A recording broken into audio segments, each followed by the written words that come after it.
again, just encourage interaction and debate and commentary as we go through. Any questions are welcome, so please do. Just raise your hand or put it in the chat box, or just switch your mic on, unmute yourself and interrupt and ask the question. So it's fully interactive, this. Great. Thank you, Howard. Looking forward to it. Over to you. Great, Paul. Thanks very much. I think we missed the first week, so we're a bit out of sync in our timetable. This was scheduled for 3rd of June, and then metadata for data citizens was scheduled for the 10th of June. So we 1 week out. We missed the first week, so we'll keep on rolling these over. So just to be aware of that. And today we're talking about metadata for data citizens. I think it's one of my sort of favorite areas, because I really feel that the data citizens are the ones that can contribute a lot to the metadata. As data management professionals or technical side, we certainly need to create the infrastructure, but it's the data citizens that help us build and derive the understanding and meaning that we need, and that metadata captures. So metadata is certainly, for me, becoming a fascinating area. I think it's one of the most exciting areas around. The development of semantics and those different areas that are coming along is also great. It's great to see the industry and everybody moving along with it. So I will be trying to sort of explain how, as data citizens, you get involved in the areas that you need to focus on. So let's take it one step at a time. All right, so we're trying to understand data, and we always have the different personas. Last week was for data managers, and we spoke through what the data managers need to focus on using the 5 wives and 2 husbands. And today we'll be focusing on the data citizens. So you'll see that the data managers have rolled off, and they're also part of the deck. And if you're interested in the deck, just give us a shout and we can talk about it, and that would be great. So if we go to the Mbok metadata summary, so we've created, Veronica actually has created lots of a mind map, and the mind map was too detailed for one PowerPoint presentation. So we've broken it up into essential concepts.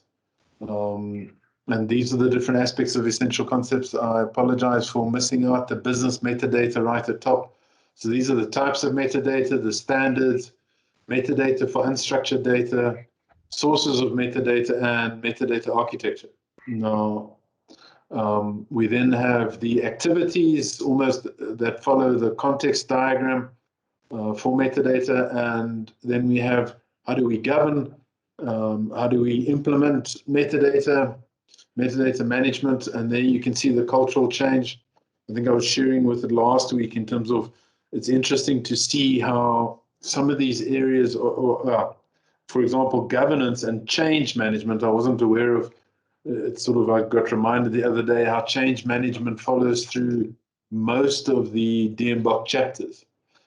So how do we bring about change for metadata, for data quality, for data modeling, all these different areas? And then we have the technology that we're dealing with. Now, that is the scope for a data manager. But when we look at a data citizen, I consider it to be slightly different. It's not to say that they can't understand the architecture, but typically their responsibilities lie in the create and maintain of metadata. That's the area. Then metadata for unstructured data, so all the tagging and the labeling of documents and the different knowledge graphs and ontologies and all those things, and control vocabularies that help us extract data out of unstructured data. Data citizens are key to that. And then when I've got them labeled from a technology point of view or techniques, so the data citizens are also very involved in building a data lineage. If we think of a data privacy, and we think of GDPR, they have a term called the ROPA, which is the Registry of Processing Activities. They are key in understanding for a business what is the data that they're working on, and what is the processing of the data, and where's it going. This other aspect, like impact analysis, they should be understanding change and what happens. And then, of course, we're hoping and we're wanting to encourage the change of the data citizen when it comes to metadata. So we see this as a big learning curve for our data citizens. Lots of things that were informal now need to become formal, and we need to just encourage them to learn about these different ways of expressing vocabularies and operating through that. Okay.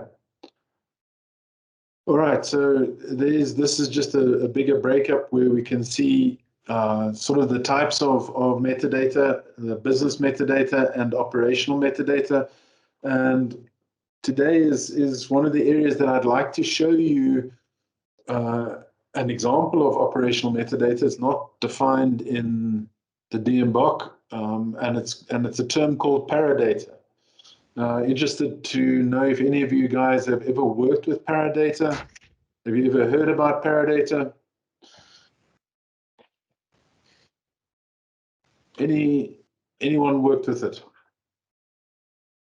Oh, I want to check Veronica's if she knows the DMBOK almost backwards. Have you ever seen the word paradata in the DMBOK? No, I haven't. Ah, okay. It's a type of operational data. A lot of the times it was involved in research, statistics, and I'll actually got a really nice example. So I really enjoyed getting back to the work that I've done for the central bank, where we helped set up a statistics department within economics research and economic statistics, and in that we started linking to the GSBPM, which is the Generic Statistics Business Process Model. And it was lovely to see the effort that they put into understanding and describing the transformations that they did to surveys. So if they go out and collect data relating to the economy, it's really important for them to record all of these different changes and what's actually happening to the data, what the universe is, and things like that.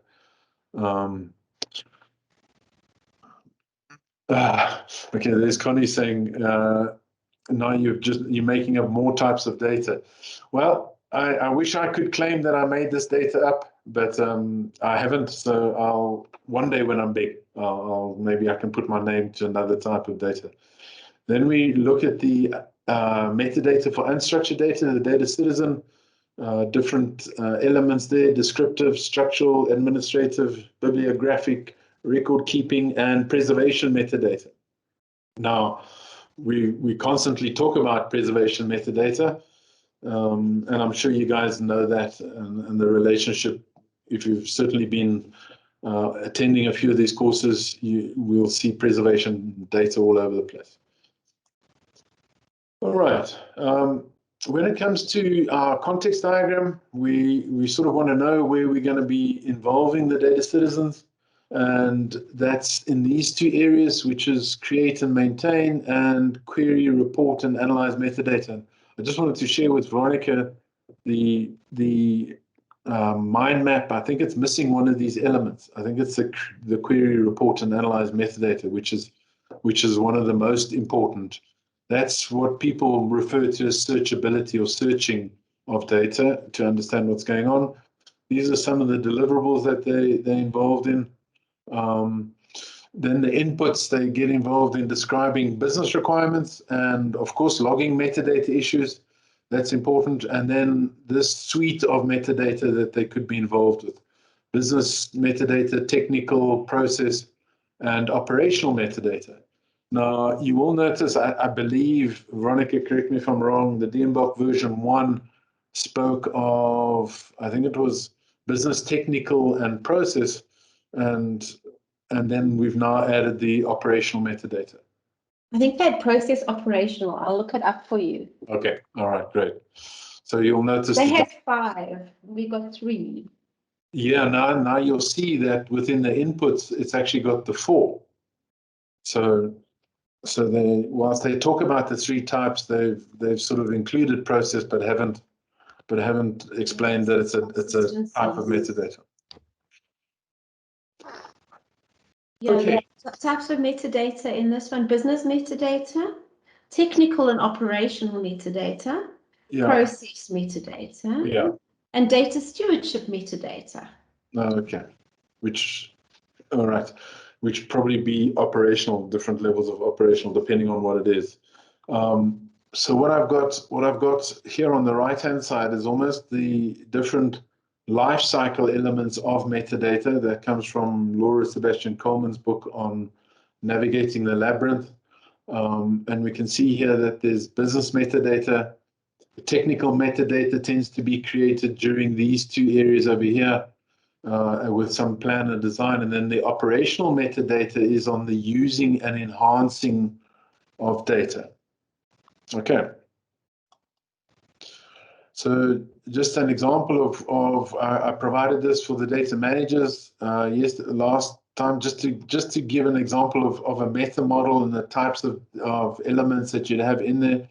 And of course, where the data citizens are sitting would be predominantly on this business metadata with the business glossary and the glossary of terms. Now, of course, they would also be contributing to the different values and the code sets that are applicable. When we codify a domain, it's typically a lot of times that's like an ISO currency, ISO country, those type of codified domains.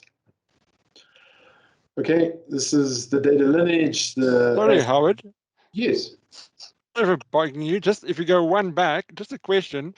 The codes and stuff that you highlight there, don't you see that as reference data rather than metadata? The code sets, code values, and things like that. Yeah, what this is talking about a meta model, and these are types of metadata.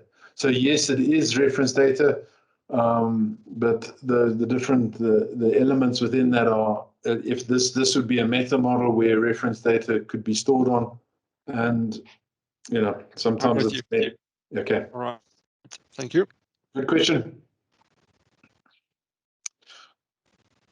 Okay. So I just wanted to always just give that summary in terms of what the DMBOK is saying.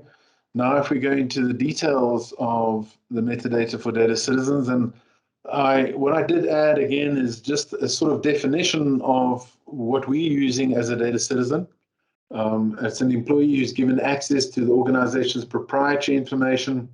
And the word citizen is emphasized that it's the right to access corporate data comes with responsibilities. So the usage and the using of data will be governed by the policies, and they need to adhere to that.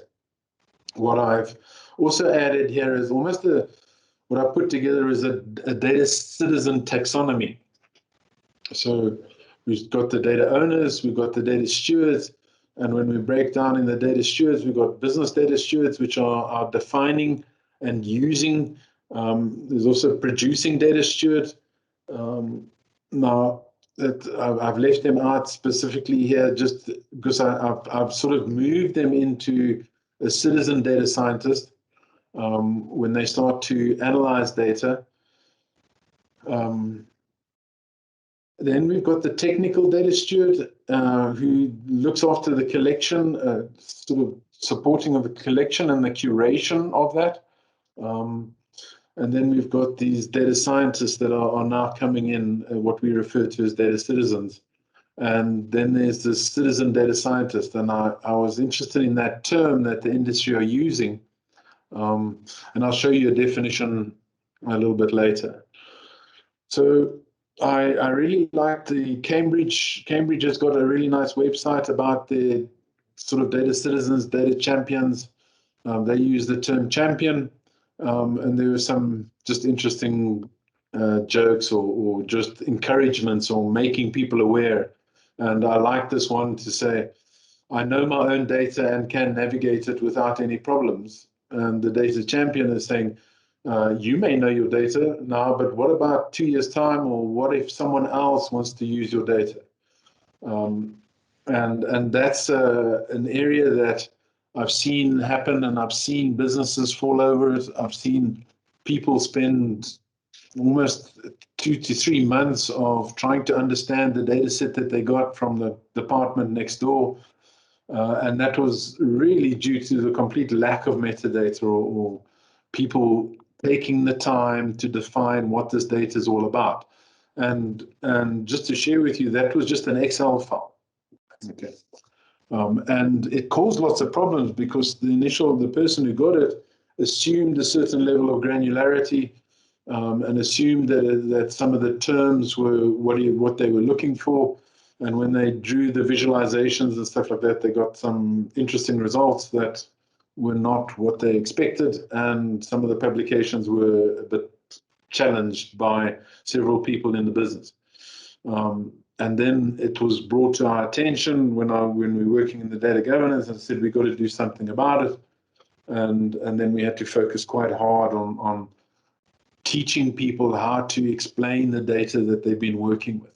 But that's typically the case. And I was reading in some of the research magazines that they were publishing in terms of how sharing is quite scary and challenging for researchers in certain cases, because they tend to feel that it's theirs and they've created it, and it's not required to be shared. But more and more that's opening up, and people are applying proper data management standards. So I was looking on the internet, and I must have found 5 or 6 different data management for data citizen groups.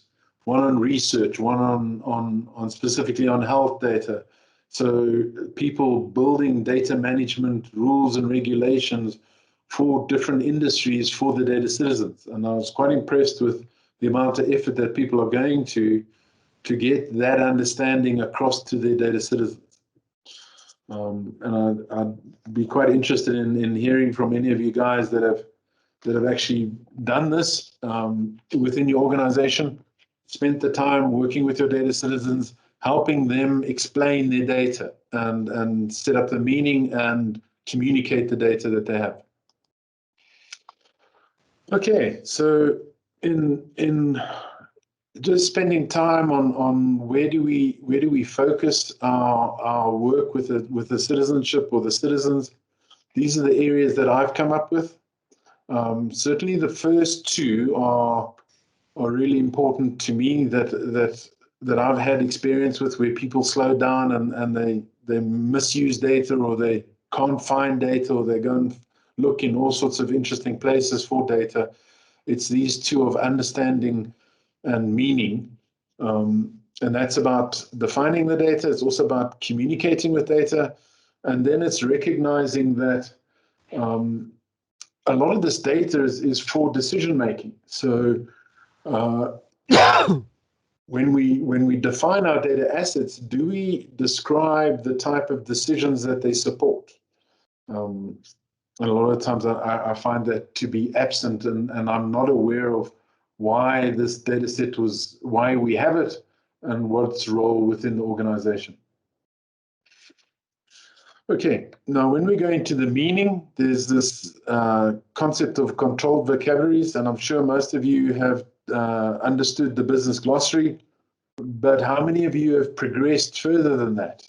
So how many of you are going from the business model to the data model, or vice versa, from the data model to the business glossary, and then going from the business glossary or from the data model to a taxonomy, and then to an ontology, and up the path of these different controlled vocabularies?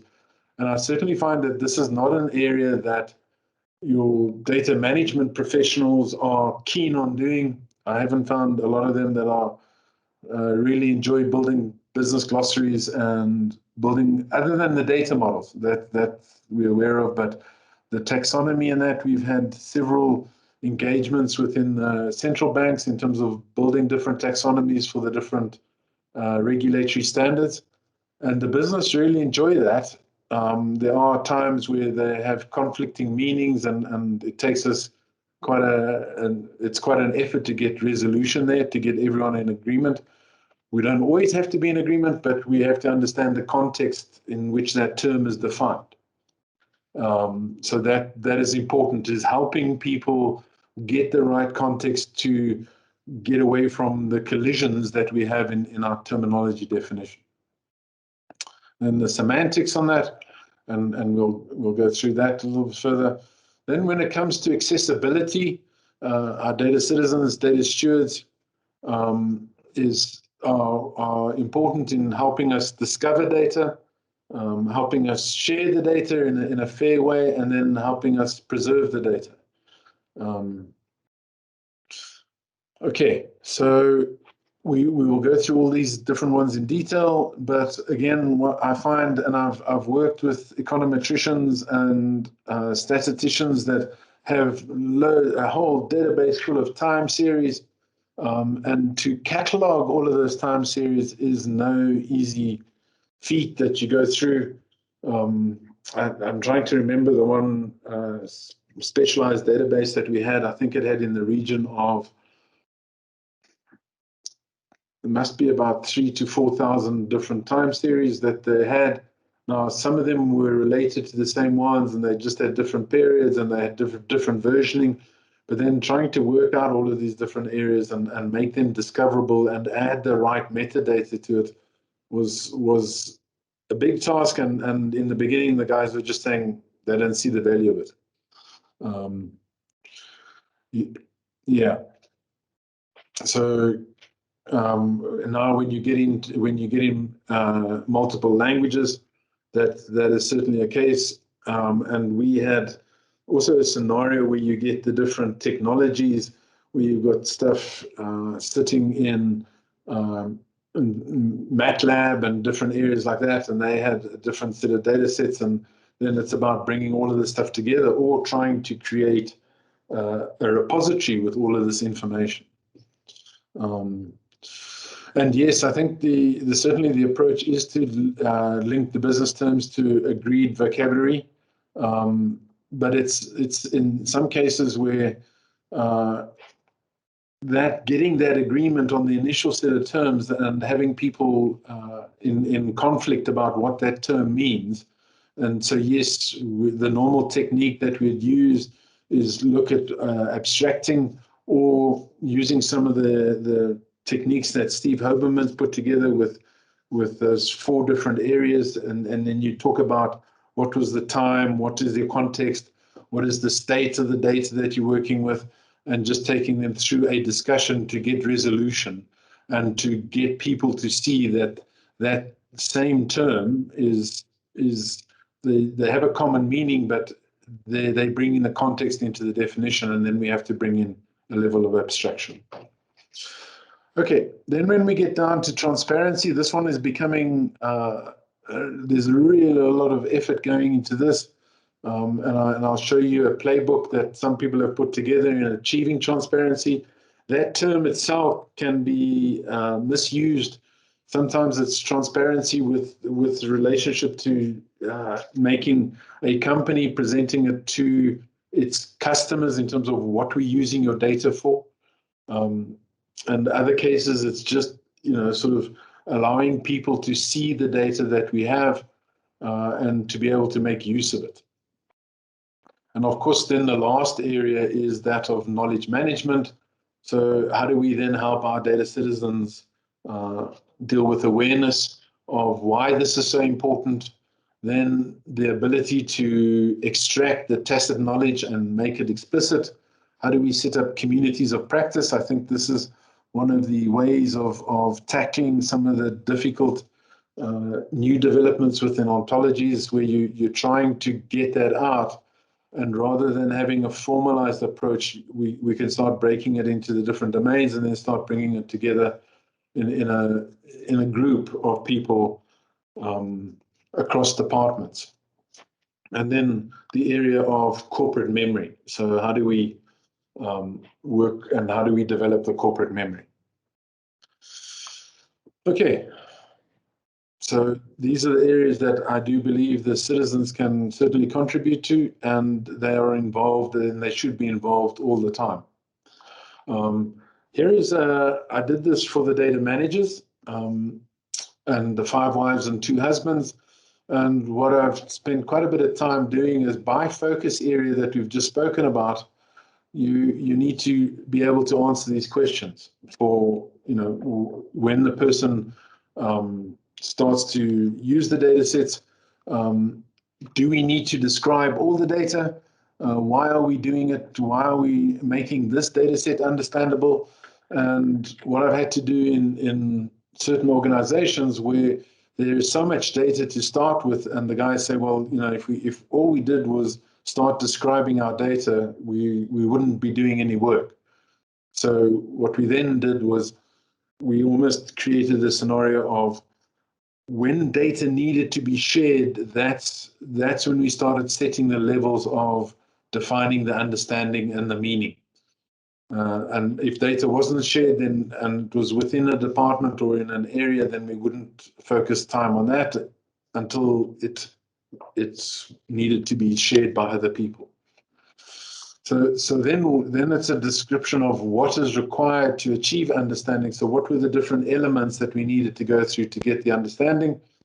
Do we need to talk about the grain of the data, the business rules, the business concepts?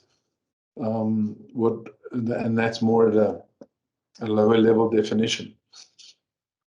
And then where is the data, or where is this understanding required?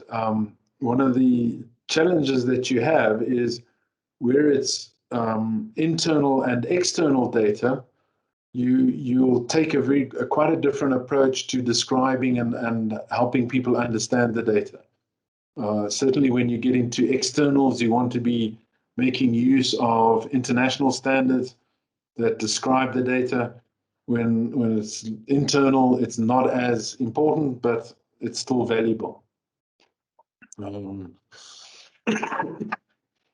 Yeah, so there is, this is a comment from John in terms of the science of defining terms in concept models. I really like that, those concept models. And then we also had the idea that with the ins and outs of data modeling, with the presentation on FCO, the fact concept of models, that was really nice to see how they generated the conceptual models from the fact statements. And so that was really nice to see how the terms put together and the ability to describe and understand the relationships. Okay, so when is the understanding required? What you're trying to do is hopefully get this done, a lot of it during the planning phase of the data. And a lot of times that doesn't happen. So you're then getting almost happening when the confusion or issues come about. And we'd like to reduce that and have this done as the data needs to be shared, or whenever it's appropriate. Then we start saying, okay, now we've got to be a lot more clear about the data that we're using. And then how do we communicate our understanding of data? What principles, what policies do we have? And what standards do we use? And then it's just, again, it's the metric. So it was quite helpful for me when we had these this massive amount of time series, and then there was a requirement to explain it. We first of all had to build a taxonomy of business concepts to be able to allocate the time series into these different business concepts so people could navigate. And then it was really important for us to just keep some metrics going in terms of how many of these time series we had cataloged and brought some understanding to. So then we talk about meaning, and I do separate those two, and then the questions are the similar thing: is why do we need metadata to establish the meaning for this data? What metadata can be used to establish meaning? Where in the organization is the meaning achieved? This was also another tricky area. where different people were sharing data and we weren't clear on the ownership of the data. And finally, for each time that we were going to share the data, we first of all had to establish the ownership, and then we had to just make the owner responsible for getting that meaning right. That didn't mean that he couldn't make use of citizens across the organization, but we just gave them the responsibility. All right, when is meaning required at the different levels? How does metadata improve the meaning? And then how much meaning is required? Okay. We also then looked at the accessibility, transparency, and knowledge management. And I don't want to read all of them, but it's really helpful for when we start to educate and bring knowledge to our data citizens, that we can take them through all of these different questions. And I've found it quite helpful in some cases to build a frequently asked questions so that if the citizens want to go back and refer to it, we've got all of these questions and answers to that. Are there any questions about this diagram or the different areas? Okay. Hi. Yes, Debbie. I just wanted to ask with the knowledge management section. Yeah. Could you explain please more about the corporate memory? Okay. And how many people are focusing on it? Okay, so you're right. I did mention the corporate memory, and it is related to this. Why do we need to manage the knowledge within the organization? And our desire is to build a corporate memory so that if people need to understand the process of defining, of creating understanding, the process of meaning, that we have these techniques and tips that are defined at the corporate level. And it's not just for how do we work with metadata, it's also about the data. So how well does the organization understand the data and the use of data? But here, a lot of the times within knowledge management, I'm referring to the techniques of cataloging the data, establishing meaning, and you should be able to go to a system or somewhere and to be able to read up on how to do that. And what you're desperately trying to do is not let people suffer in terms of not being able to do what they're doing because they don't understand how or why, and all of the different options that they have here. So it would be important that we catalog and we describe the knowledge on, for example, building an ontology or defining our understanding of data, defining the granularity of data. So they understand the techniques and they can go somewhere. And then not only that, is that if they don't understand the recipe that's been defined in corporate memory, then they could find somebody that will help them explain it. So it's Debbie, it's also similar to the amazing work that the chefs have done in cataloging all of their recipes and the detail that they go to into how to recreate the recipe. And the measurements and everything like that, and they've done a fantastic job of documenting all of this. I know that they don't document everything, but especially when it's got a secret recipe or that's what they're known for, then they wouldn't share that type of stuff. But it's that level of definition about the techniques that we're using. Does that explain corporate memory for you? Yes, thank you so much. And if somebody leaves, then we're not dependent on that person. So all of their knowledge that they had, that they were capable of performing tasks, has been described somewhere in documentation. Now, I think your last part of the question was how many people are doing it. And what I have found initially, I found that people aren't doing a great job. There are some exercises on the way.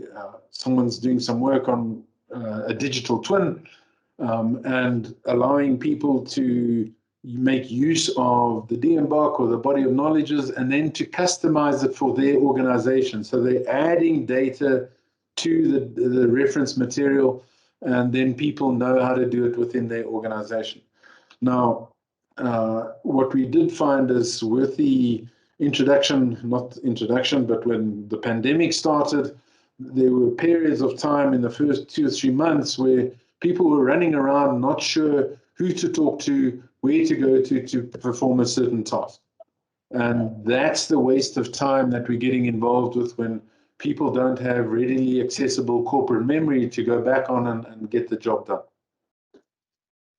Okay, so we're trying to get it out, all these techniques and tips and everything, and we're trying to get it out and to make it shareable and accessible.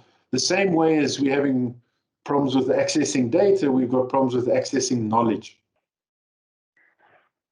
Just from a little bit of experience that we've been playing with corporate memory, so we had the same problems, right? So something that especially the younger generation doesn't mind doing is me sticking a camera, a cell phone in their face and say, okay, here's the question, how do I do this? Talk, and I record them.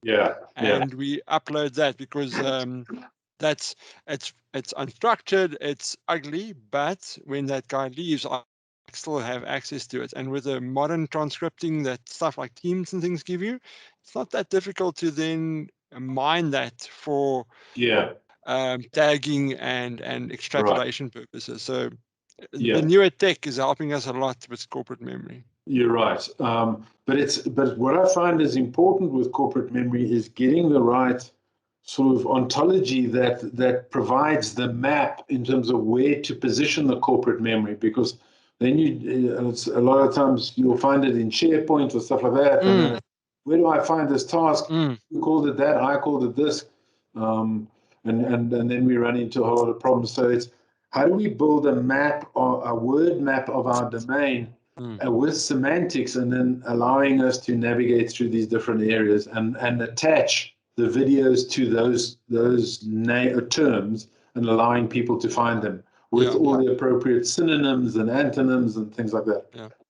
Yes, it's one of the systems we've built tries to do that, and it's not that straightforward. And the example I always use is, I call it an iPhone, you call it a smartphone, someone else calls it a cell phone. So what we've tried to do is you let the users tag it with whatever they call it, and then you have a preferred term so that you can try and marry the two. But it's not, it's a hit and miss. Okay, so then Cornelia asked the question of what's the difference between the transfer of tacit to explicit knowledge and corporate memory. So that transfer from tacit to explicit knowledge is one of the first steps of getting it documented, getting it down, getting it defined, and getting people to collaborate. And then the corporate memory becomes that body of knowledge that people refer to, and there's that ongoing understanding of how to do things, what to do, what the words, the common understanding that people are developing.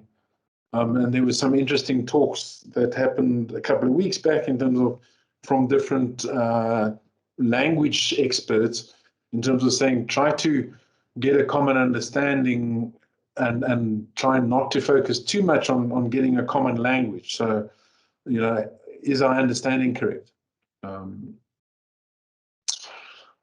All right. So let's go on to, so now that we've got these two areas, let's look at some of the ways in which we understand data. And this was an area involved in research. And this is where I picked up again the term of paradata. So what I was trying to share here, and I'll show you on the next model as well, is when we look at collecting data for a concept, we go about defining what that concept is. We build that questionnaire, and you'll see an example later on. And then when we're collecting the data, there's a whole lot of what people refer to as paradata in terms of how many people answered the questionnaire. So if you have and I'll go to the next step now, this one over here. So when you're performing a study, what is the universe and how many responses did we get with respect to the universe, the universes that are involved? So the Paradata, what it's trying to do is explain all of these operational aspects to the collection. So how did the collection work? So did we target, did we send out the survey to 500 people and only 4 people answered? That's important to know. So you don't draw conclusions on surveys that haven't had a good universe or haven't had a good sampling rate.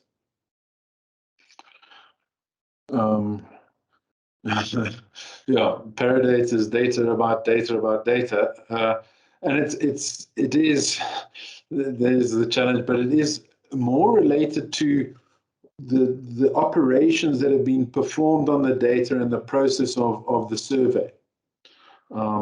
And it's very helpful, for example, when a simple example is if you're removing outliers within a time series, it's helpful to understand how many outliers were removed, and then to have that so almost every step or every transformation, and we built this in MATLAB, as people were moving through the process of applying statistical methods to the data, some of the data was excluded, and then we had to just record that process. So it was almost the data about the operations on the data, if that's a simple description.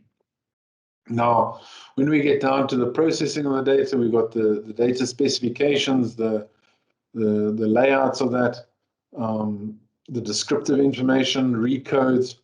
There we've got on archiving. Notice we've spoken about the preservation metadata. And just for those that may not have heard, that's in a scenario of if there may be a legal requirement for if someone wants to check up on something, digitally, they're going to do a digital search of the documents that you have within your organization. There's an agreement up front with those people in terms of what sort of tags they'll be using and how they need to tag their documents, so that if the e-discovery takes place, then they can retrieve the data that they need to retrieve because of the amount of data that's going. Okay, is there recommendations for tools for storing terms? If we look at, and it always depends on your sensitivity from a price point of view, when it comes to things like ontologies and taxonomies, I'm making use of a tool called Protégé, and then the different levels of ontology development. There's a whole lot of different tools that help you do it. And Marco, in the previous chat, he spoke of the tools that he's put together that can also help you in that as well. John, does that answer your question? I mean, there's also where we store the metadata, and that may be almost in the knowledge graph or a graph DB, where we can store the knowledge, but it's the designing and the building of that knowledge and that word map. Is that the tool you're referring to? So Protégé is more about the design of those knowledge artifacts. Right. Correct. I agree with you there. I'm just looking for, because when I talked about Ross, when you define a word, when you do it correctly in that science way, yes, and it's in essence you're building a taxonomy. Yes. Right. And so the only tool that I've come across that looks good is a company called Top Quadrant. Yes, and I've actually got an example of Top Quadrant. I can show you. They've done a great job on that as well. Yeah. Yeah, I'd love to see the example.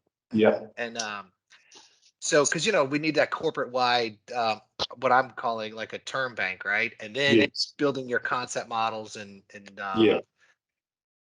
storing, because Ontology, I feel like, is also a kind of a metadata management system itself, right? Because you're creating the forms in a sense that say here, what am I trying to say? It's the foundation to say, here are here's this metadata that's going to capture other metadata, right?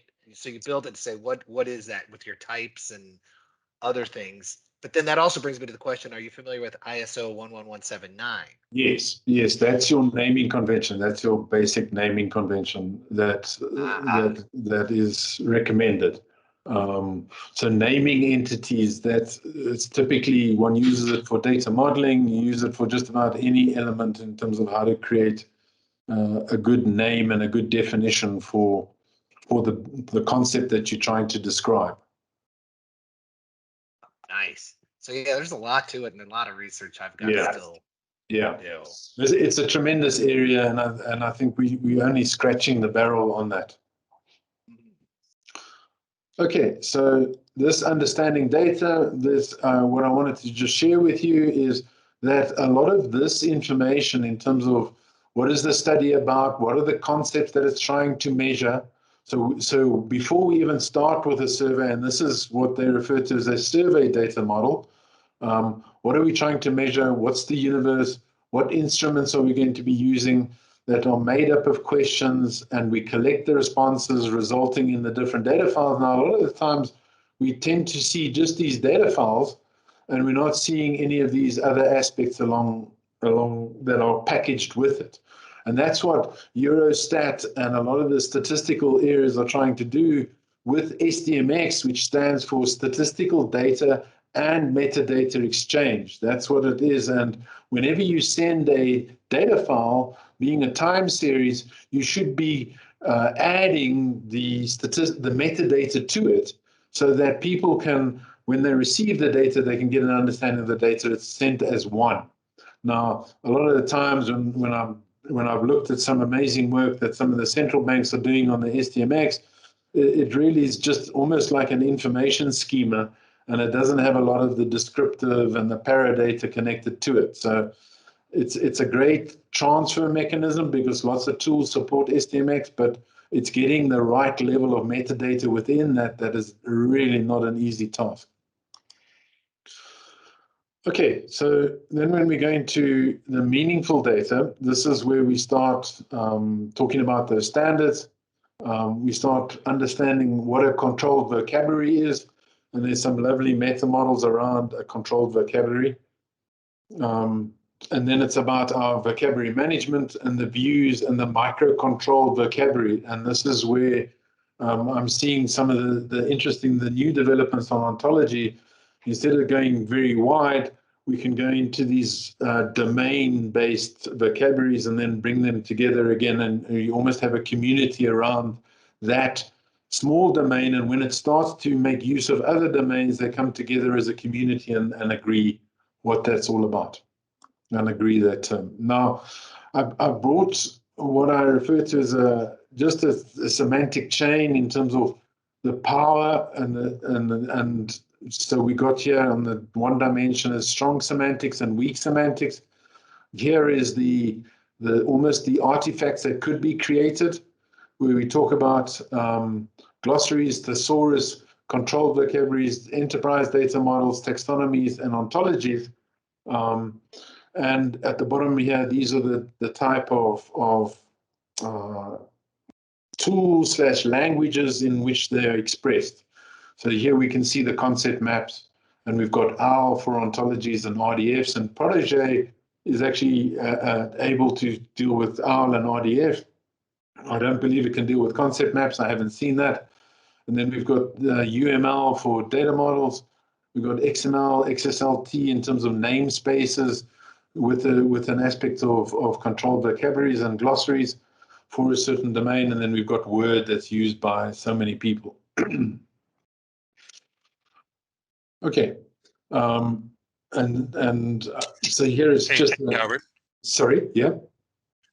It's John O'Gorman here. Can you go back one slide?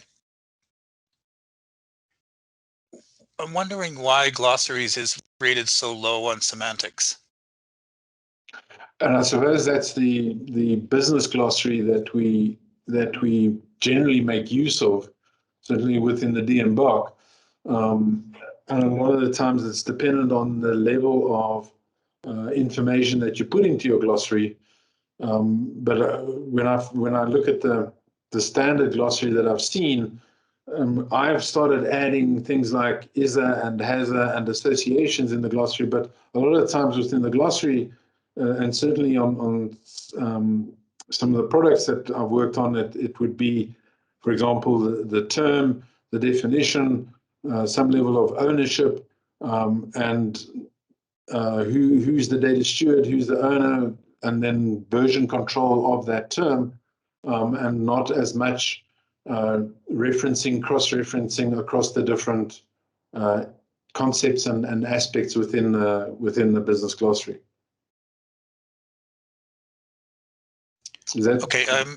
Yeah, I just had a really quick question just for clarification. I had a conversation last week with I can't recall her name, but she uses data glossary and business glossary as equivalent phrases or equivalent terms. Right. I don't do that, because the data glossary is a lot of times it's confused with the data dictionary. Yeah. And that's almost a list of fields that you have in your database or your rectangular databases. And that's not at a business level. So I tend to make my technical stewards, my technical custodians, responsible for delivering a data dictionary and then having a map from the data dictionary to the business glossary. Right. Okay. Great. Thank you very much. So a glossary really doesn't get into the strength and power of a data model, as an example. But it's interesting. What I do is I have this quality check of my business glossaries, and I say, when somebody presents me a business glossary, I would ask them the question, can I produce the data model from this glossary and understand all the business rules and relationships? And a lot of times I can't. So, and this goes as well to an enterprise data model. I can certainly get a base taxonomy and ontology. So I can get, with my types, super types and subtypes, I can get a taxonomy. But when it gets into multifaceted, I lose some information, and ontologies as well. So if you look at the amazing work that Jürgen Zimmer has done with converting the FIBO ontology to the FIBDM, he's very clear that he loses quite a lot of the information that's kept within the ontology. And he actually adds associations or different elements or metadata to the business entities or the entity diagram to bring in some of that information. John, does that answer your question a bit more? Yep. No, that's great. Thanks very much, Howard. So you can certainly take from here and go into this higher level, but a lot of the times you can't always take what's expressed within an enterprise data model or ontology and bring it down. Go backwards and forwards. But the ontology is fantastic because it can really generate these different concepts, maps, all the different areas that you have lower down. And that's where the strength comes in. Okay. So these are the different types of taxonomies that you get. I'm sure you weren't aware of that. We have, and that's in the DMBOK, we have a flat taxonomy, just controlled categories. And then we have the hierarchical scenario where we build the tree structure, the polyhierarchy when we have multiple parents. So that's almost like multiple inheritance, where you can link to multiple trees.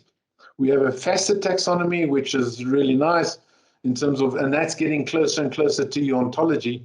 There's just certain attributes that we have that we don't have on a facet taxonomy that we get on the ontology. Then we have a network. Okay, so what is this? What are we sort of looking at here now with the things like an ontology? The lovely thing that we can do is we can use machines to extract information from the documents.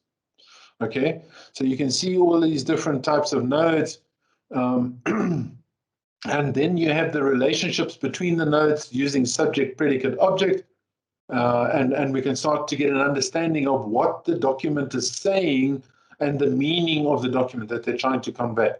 So that's what we're trying to achieve with this word map.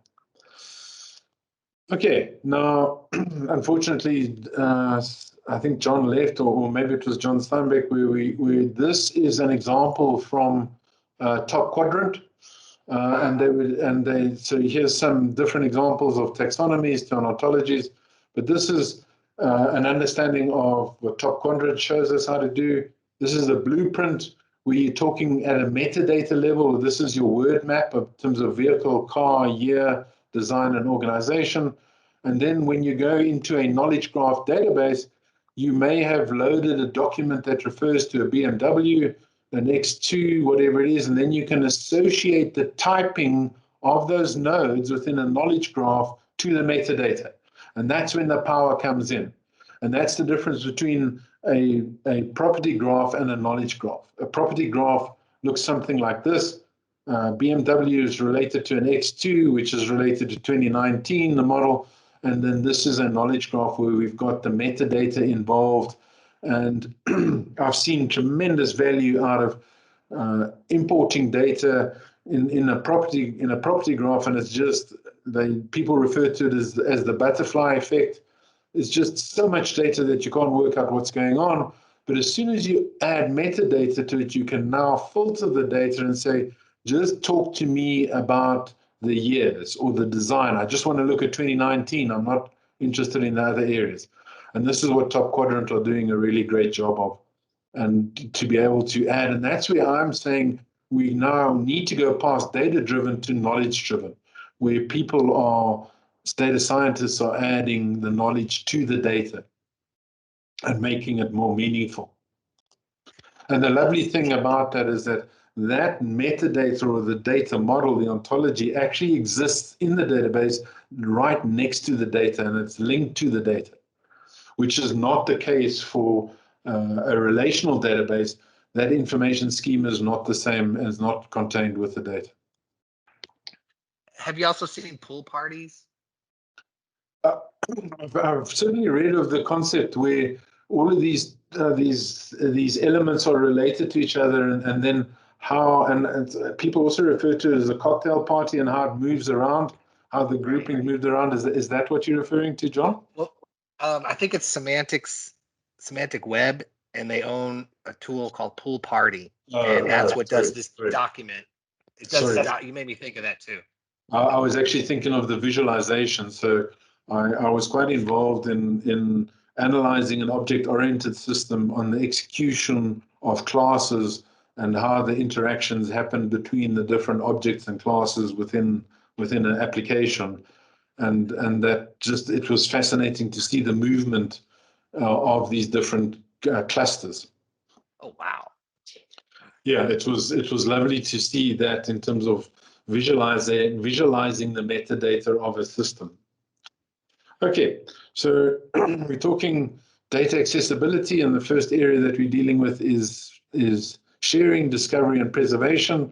I've spoken about a lot of it. I just wanted to talk to you about the FAIR principles, making data findable, and then making data accessible in terms of understanding what to share to which participants. And I really loved the one comment that this data FAIR brought out is data is not accessible to everybody, but metadata is. So people may not be able to get access because that's sensitive, but they should be able to understand the metadata about the data and that it exists. And if they are joining data, for example, to an HR data set, they should say, right, we do have this data and I can understand it, but I can't see it depending on my level of security. And then it's this interoperability that I find really difficult, that destroys the sharing, is this ability to make a format of data usable by a lot of people.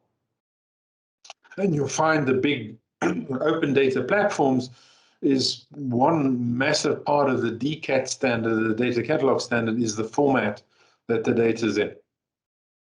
Okay, so helpful to work through this, helpful to use this, and explain to people what you're trying to achieve. All right, so I can see I'm running a lot out of time. Data transparency is, and I'm going to go through this quickly, but I wanted to come back to the citizen knowledge management that is very helpful. Data transparency, there's a lovely playbook that people have brought out, and we're trying to do this in terms of not just sharing data with your customers where you've got to be sensitive about it, but also sharing data between departments and treating the other people within the different departments as customers. And there's some really nice definitions of getting familiar with data transparency. What does it mean? When do we need it? What, why, when, and establishing the trust. So allowing people to describe the data, I found this to be quite helpful.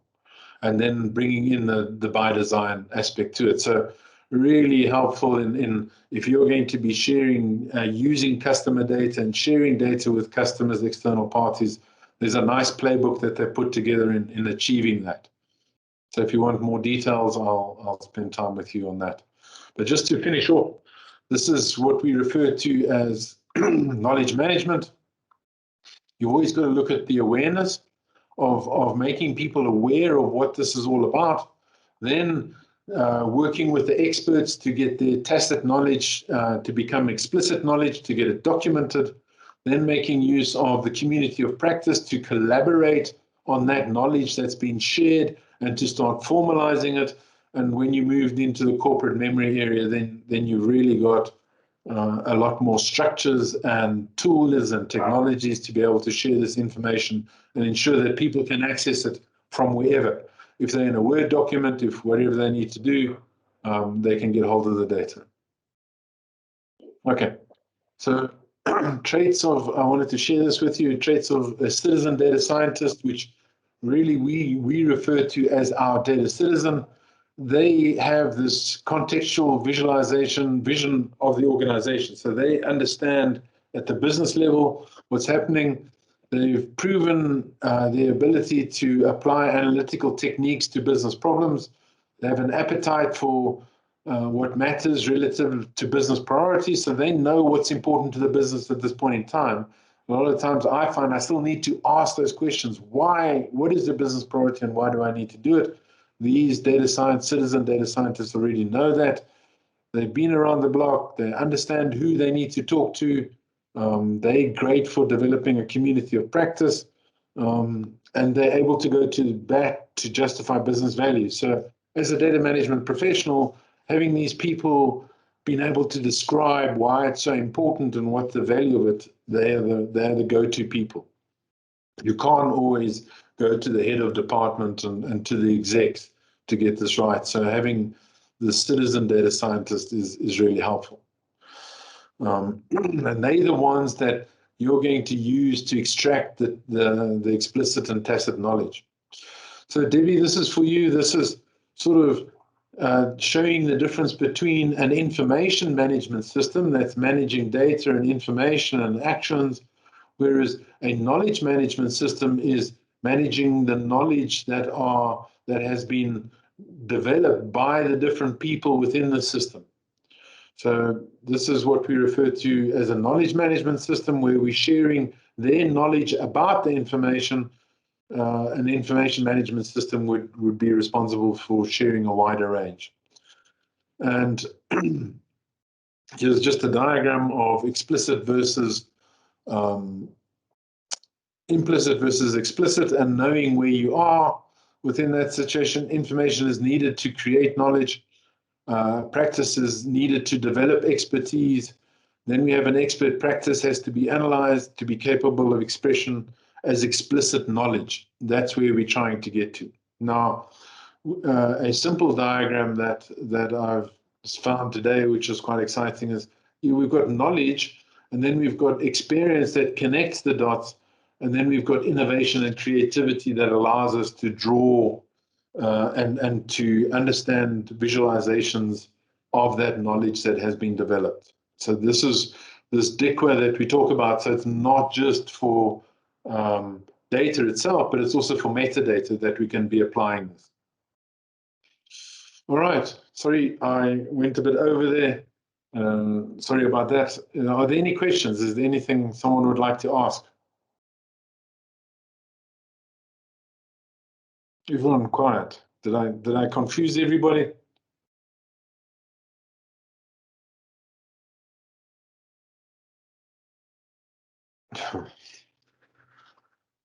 Oh, Must be. All right, Thomas. Oh, Thomas left. Yeah, so not a question specifically to today's topic, but I did miss last week's session. So did mention if we want the deck and the connect link to the recordings for last week, who do we reach out to get okay, those? so Thomas, the easiest way is Debbie actually monitors the LinkedIn posts. If you're in LinkedIn, Debbie can share it with you. So if you're just going to LinkedIn on the post, you just say, please share the recording, then that's the easiest technique for us to share it with everybody and anybody who needs access to it. But Debbie will make a point of ensuring that she gets it to you. Sorry, yes, I'll definitely send it through. I also thank everyone for attending. So yeah, you can just comment on the post. We will also be opening up a membership in our website soon, for you guys to be able to access all the recordings, all the recordings easily. So that will be launching in the next week or so, hopefully. Thanks so much, Howard. That was excellent. Thank you very much, everybody, for attending. And as Debbie just indicated, the summary and access to the recordings will be available via LinkedIn. So please engage and look out for those posts. And again, if you just consider some of the content and have questions, please drop them to us and we'll be sure to get back to you on it. Fantastic.